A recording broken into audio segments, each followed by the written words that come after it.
भरोसा करें। जो लोग बिज़नेस करते हैं, पॉसिबल है कि इस समय में आपको आपके पार्टनर का, बिज़नेस पार्टनर का उतना सपोर्ट ना मिले। कन्फ्लिक्ट हो सकते हैं, विचारों के कन्फ्लिक्ट हो सकते हैं, या काम करने के ढंग में वहाँ पर आपको कन्फ्लिक्ट देखने को मिलेगा। इस समय में आप ये कोशिश करें समझने की कि आपके बिज़नेस में लूप होल्स कहाँ पर हैं और उसके करेक्शन करने की ज़रूरत है। आप अपना एफ़र्ट उस तरफ ज़्यादा लगाएं। जनवरी से लेकर अप्रैल के बीच में पॉसिबल है कि आप अपने लिए कुछ डिसीजंस लेंगे। डिसीज़न लेते समय थोड़ा सा ध्यान रखने की ज़रूरत है, क्योंकि पॉसिबल है कि इस समय जो आप डिसीज़न लेंगे वहाँ कुछ मिस्टेक हो सकता है। आप अपने लिए कुछ गलत डिसीज़न ले सकते हैं, तो वो थोड़ा ध्यान रखने की ज़रूरत है। अब जहाँ तक मैंने बताया कि स्टूडेंट्स के लिए अप्रैल तक का टाइम थोड़ा टफ है, लेकिन अप्रैल के बाद अगर आप कोई कॉम्पिटिटिव एग्ज़ाम वगैरह देते हैं तो यहाँ पर आपको लक का भी सपोर्ट मिलेगा और आप अच्छा करेंगे। पॉसिबल है कि जो बच्चे सोच रहे थे कि वो बाहर जा कर के स्टडी करना चाहते हैं, उनके लिए मई के बाद का समय अच्छा है, वो बाहर जा सकते हैं अपनी पढ़ाई कंटिन्यू करने के लिए। जो अगर आपको कोई अपॉर्चुनिटी मिल रही है कि आपको जॉब चेंज करना है या आप चाहते हैं कि जॉब चेंज करना, तो आप अप्रैल तक रुक करके उसके बाद कोशिश करें कि जॉब चेंज करें। 23 अप्रैल को जब जुपिटर ट्रांजिट होकर एरीज साइन में आएगा, जो आपका 7th हाउस है, तो वहाँ जब जुपिटर का ट्रांजिट आपके 7th हाउस में होगा तो वहाँ से आपके हर एस्पेक्ट में थोड़ा सा फेवरेबल आपको देखने को मिलेगा। वो उस समय से आपका समय थोड़ा सा चेंज होकर के अच्छे के लिए आप आगे बढ़ेंगे। इसलिए किसी भी काम को अगर आपको कुछ नया स्टार्ट करना है तो अप्रैल तक वेट करना चाहिए, 23 अप्रैल के बाद सोचना चाहिए। पॉसिबल है कि इस साल आप अपने बिज़नेस को एक नए लेवल पर लेकर जाएं या उसमें कुछ चेंजेस लेकर आएँ, कुछ बेसिक चेंजेस लेकर आएँ। जो भी चेंज अगर आप करना चाहते हैं वो भी आप अप्रैल के बाद करें। फाइनेंस के दृष्टिकोण से अगर हम देखें तो ये साल आपका अच्छा है।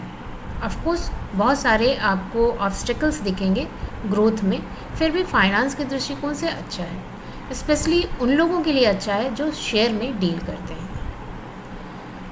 अप्रैल तक आपको अच्छी प्रॉफिट होगी, लेकिन सेविंग्स उतनी नहीं हो पाएगी, क्योंकि आपका शायद कुछ प्रोजेक्ट होगा जहां वो आपके एक्सपेंसेस हो जाएंगे। पर अप्रैल के बाद से प्रॉफिट भी अच्छी होगी और आप पॉसिबल है कि कुछ सेव भी कर सकें। स्पेशली 23 अक्टूबर के बाद से जो समय आएगा वहाँ पर आपकी सेविंग्स अच्छी होगी। अप्रैल के बाद से मई ऑनवर्ड का समय आपके लिए अच्छा है। इस समय में ये भी संभव है कि आप अपने बिज़नेस को बढ़ाने के लिए आप बाहर जाएं। जो लोग जॉब में हैं, हो सकता है वर्क रिलेटेड उनके अब्रॉड ट्रैवलिंग हो, या कुछ अच्छे प्रोजेक्ट मिले जिसमें आपको काम करने से आपको थोड़ा रिकॉग्निशन मिलेगा और आपको अच्छा लगेगा। हेल्थ के लिए अगर आपको कोई सर्जरी करानी है, जैसा कि आपके चार्ट से ऐसा लगता है कि हो सकता है कि छोटी मोटी कोई सर्जरी की ज़रूरत आपको इस साल पड़ सकती है, तो अगर आप अवॉइड करेंगे तो कोशिश करें कि अगर आप जनवरी से लेकर अप्रैल तक में इस तरह की कोई सर्जरी ना कराएं और उसके बाद कराएं, अगर पॉसिबल है तो। नहीं तो अगर उसके पहले आप कराएंगे तो सर्जरी में तो कोई प्रॉब्लम नहीं आएगी, लेकिन पोस्ट रिकवरी थोड़ी सी डिफ़िकल्ट हो सकती है। इस साल आपको रिलेशनशिप में अपने पार्टनर के साथ विशेष रूप से ध्यान देने की ज़रूरत है। जो लिव इन रिलेशनशिप में हैं, अगर वो अपने पार्टनर्स का ध्यान नहीं रखेंगे, अपने नेचर में कुछ बेसिक चेंजेस नहीं लेकर आएंगे, तो पॉसिबल है कि उनके रिश्ते में दूरी आ जाए और वो एक दूसरे से अलग हो जाए। अगर आप अप्रैल तक अपने आप को इस तरह के प्रॉब्लम से निकाल लेते हैं तो बाद में मई ऑनवर्ड दिसंबर तक का समय सही है, तो जो लोग लिव इन में भी हैं वो लोग शादी के लिए जा सकते हैं, और जो मैरिड हैं उनके रिश्ते में थोड़ा आप देखेंगे कि सुधार आया है, स्ट्रेंथन हुआ है।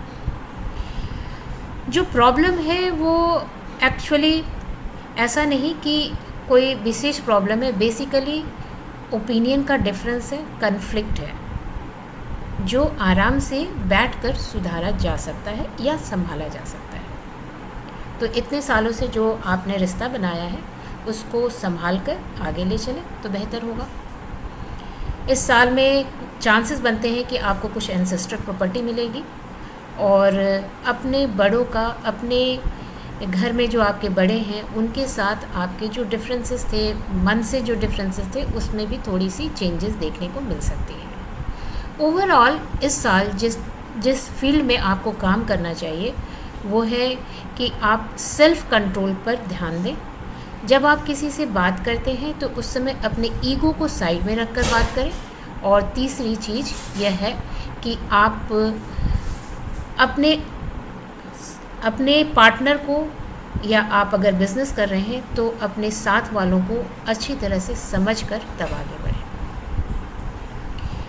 तो overall health point of view से, फाइनेंस के दृष्टिकोण से, हर तरह से अप्रैल तक थोड़ा टफ है, उसके बाद का समय अच्छा है। तो उम्मीद करती हूँ कि ये साल आपको बहुत सारी खुशियाँ लेकर आए और आप खुश रहें। ऐसी ही शुभकामनाओं के साथ मैं विदा लेती हूँ, और हम फिर मिलते हैं और फिर हम बाद में कुछ और डिस्कस करते हैं। Thank you.